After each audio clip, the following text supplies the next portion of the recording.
आज हम गणित इंग्लिश विज्ञान कुछ न पढ़ब, खाली आज हमें तो मुहावरा पढ़ावे। चला ठीक बा, तुम्हें आज हम मुहावरा पढ़ाऊ। सर जी हो आज तो चाहे जवन मुहावरा पूछे हम कुल बता दे, चाहे जेथा पूछे। हम जानवर नाम हम बोलब, तुम्हें फटाफट बोले बा। पहला जानवर नाम कुत्ता। धोबी का कुत्ता, न घर का न घाट का। अगला क्वेश्चन हम पूछे थे दूसरा मुहावरा। ऐसा मुहावरा बतावा जौने में आवाज जानते का घोड़ा। बताओ। हमें कमजोर जिन समझा, घोड़े बेचकर सोना।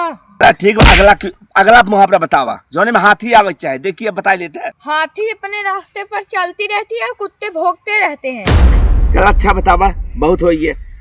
चूहा बतावा, ऐसा मुहावरा जो चूहा तुरंत आ जाए। इकुल हम जान थे, पेट में चूहे कूदना।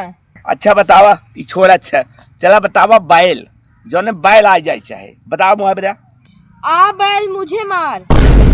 अब तक तू पक्का न बताई पाऊगा, काहे से कि और जबरदस्त बा। भैंस आवे चाहे भैंस। अरे सर जी कुल हम जानी थे, अब हमें आगे पढ़ावा। एकर होए काला अक्षर भैंस बराबर।